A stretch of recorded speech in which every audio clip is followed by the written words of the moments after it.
ते तु तां रजनीमुष्य ब्राह्मणा वेदपारगाः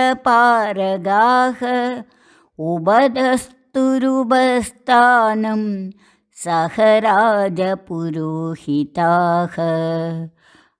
अमात्या बलमुख्याश्च मुख्या ये निगमस्य च राघवस्याभिषेकार्थे प्रीयमाणास्तु सङ्गदाः उदिते विमले सूर्ये पुष्ये चाभ्यागदेहनि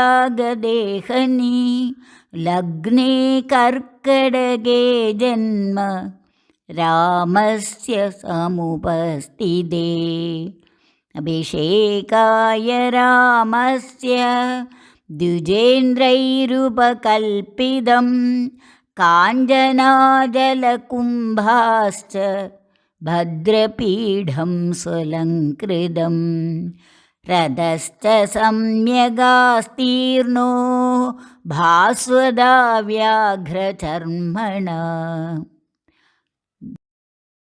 गङ्गायमुनयो पुण्या सङ्गमादाहृदं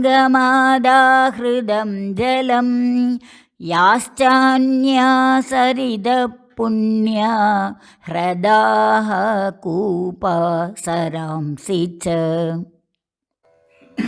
प्राग्वाहश्चोर्ध्ववाहाश्च तिर्यग्वाहाश्च सङ्गदाः ताभ्यश्चैव हृदं तोयं समुद्रेभ्यश्च सर्वशः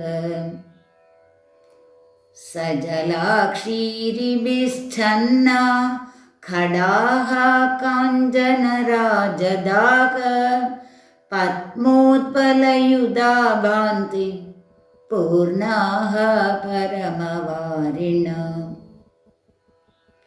शौद्रं दधिघृतं लाजा दर्भाः सुमनसः पयः वेश्याश्चैव शुभाचारा सर्वाभरणभूषिताः चन्द्रांशुविगजप्रज्ञं काञ्चनं रत्नभूषितं सज्जं तिष्ठति रामस्य वालव्यजनमुत्तमम् चन्द्रमण्डलसङ्काशम् आदपत्रं च पाण्डुरं सज्जं द्युतिकरं श्रीमद् अभिषेकपुरस्कृतम् पाण्डुरश्च वृषसज्जः पाण्डुरोश्वश्च संस्थितः प्रसृतश्च गज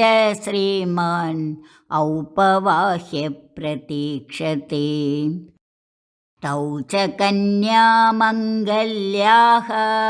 सर्वाभरणभूषिताः वादित्राणि च सर्वाणि वन्दिनश्च तथा परे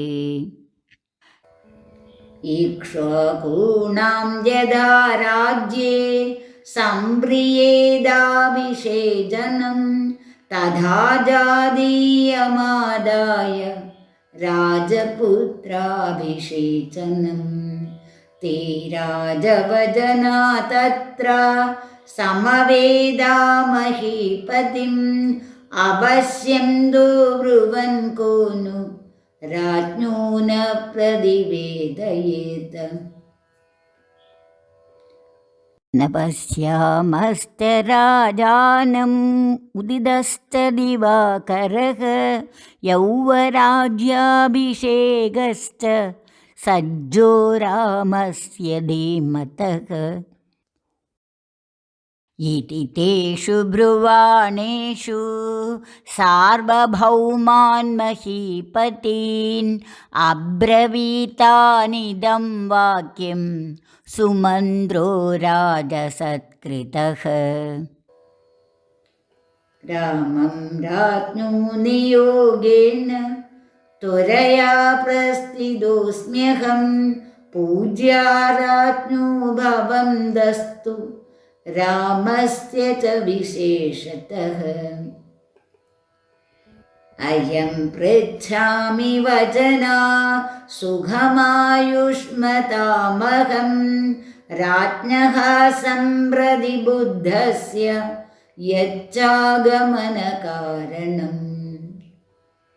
इत्युक्त्वान्तःपुरद्वारम् आजगामपुराणवीर् सदासक्तं च तद्वेष्म सुमन्द्रः प्रविवेशः।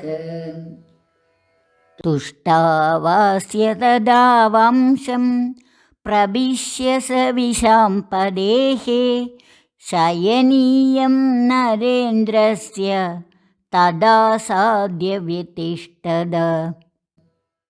सोऽत्यासाद्य तु तद्वेष्म तिरस्करणिमन्दरा आशीभिर्गुणयुक्ताभिः अपि तुष्टावराघवम्।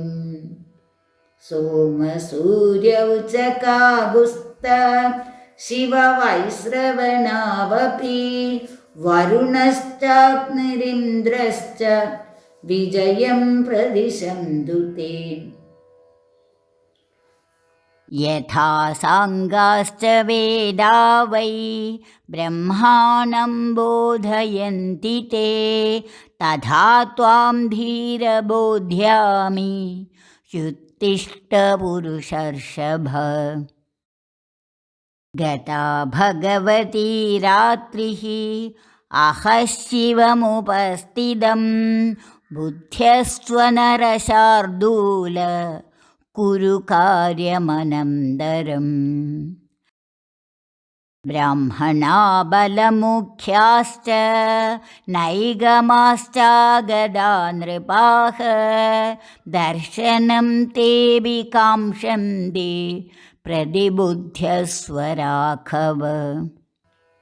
संस्तुवन्तं तदा सूदं सुमन्द्रं मन्द्रकोविदं प्रतिबुध्य तदो राजा इदं वचनमब्रवीत्। राममानय सूतेति यदस्य विहितो मया किमिदं कारणं येन ममाज्ञा प्रतिहन्यते। न चैव सम्प्रसुप्तोऽहम् आनयेहाशु राघवम् इति राजा दशरथः सूदं तत्र नशात् पुनः। स राजवचनं श्रुत्वा शिरसा प्रतिपूज्यतं निर्जगाम नृपावासान् मन्यमानप्रियं महत्। प्रपन्नो राजमार्गं च पदाकाध्वजशोभितं हृष्टः प्रमुदितः सूतो जगामाशु विलोकयन्। ससूतस्तत्र शुश्राव रामाधिकरणकथाः अभिषेचनसंयुक्ताः सर्वलोकस्य हृष्टवत्। ततो ददर्श रुचिरं कैलासशिखरप्रभं रामवेश्म सुमन्द्रस्तु शक्रवेश्म समप्रभम्।